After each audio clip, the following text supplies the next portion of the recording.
Di ako physically attracted sa BF ko. Is that normal? We're already 8 months, nung una, okay siya sa akin. Pero nung tumatagal, like 2 months pa lang, I realized na hindi tiga ako physically attracted sa kanya. Pero sobrang love ko ugali niya. Grabe effort, maalaga, may pangarap at mahal na mahal talaga ako. Grabe mag-effort, kaya ako ihatid ng 2 hours pa work tapos antayin ako 8 hours sa uwian ko sa labas tapos bahay ulit pa uwi 2 hours pa uwi. Ibang-iba sa mga past ko, which is kupal talaga at mga fuckboy. Pero kasi nasanay ako na mga past relationship ko is older guy talaga which is Koreans din and naka-live-in ko. Mga 27 tandang bawas 35. And hindi bata ang physical appearance, ibang-iba sa ngayon. Siya kasi mas bata sa akin, 22 pa lang siya. Basta he's not MW type talaga kung physical appearance. Minsan nakukonsensya ako na napag-iisipan ko siya kung love ko ba talaga siya dahil lang sa physical appearance niya. Tulad ngayon tinatype ko, tukatabi ko siya, natutulog siya. Wala siya kaalam-alam na ganito iniisip ko. Mahal ko naman siya pero parang wala ako maramdaman minsan. Mas okay pa na LDR lang kami tulad ng dati. Live-in kami ngayon. Hindi din ako sweet sa kanya kasi di naman ako sweet talaga. Then pag sa sex, parang wala ako ma-feel. Pumapayag ako kasi role ko yun as her G. By the way, ako pala first GF niya. Nagka-GF siya dati puro LDB lang. Okay lang sabihan niyo ko kung ano-ano. I will accept it, di ko naman siya kayang iwan. Pero parang wala naman ako maramdaman. Parang napipilitan lang ako sa lahat. Ewan ko ba, ang sama ko no? Parang 6 months ako ganito sa kanya. Love ko naman siya and grab din ako mag-effort sa kanya.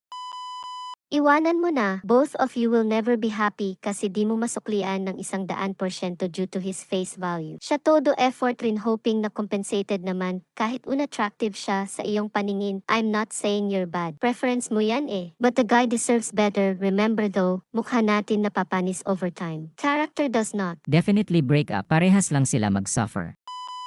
Ma'am, nobody wants to be loved out of pity.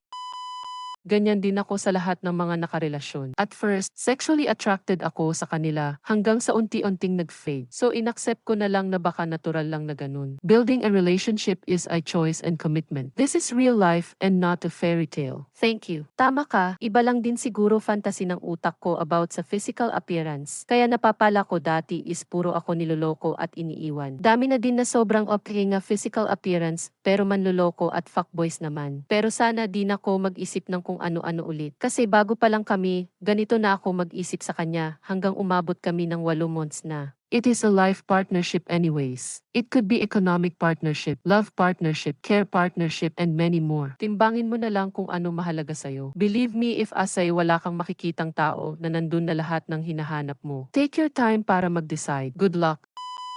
Do you love him for who he is or do you love the things he does for you? No punches will be pulled. He deserves better. I'm not saying masama kang tao. Personal preference naman ang looks and we get physically attracted for different reasons. Pero unfair sa kanya na hindi mo siya namamahal like he is doing. In the end, magiging resentment yan. Also, you should enjoy sex as well and not treat it like a chore-like situation mo now. Both of you deserve to be with someone who will make you light up every time your better half enters the room. Do him a favor and let him find someone who reciprocates the same energy he's expending for you. Mahal ko naman siya, love ko naman siya. Ang sakit marinig nito, okay. Kung hindi mo mapilit yung sarili mong mahalin siya dahil hindi akma sa face value na gusto mo, then leave. You have your own preference while the guy deserves a reciprocated affection. You're in love with parts of him, not with him. It seems like you only love the idea of him, not him. Ikaw, anong maipapayo mo kay ate? Like, follow and subscribe para sa mga susunod pang videos. Ingat!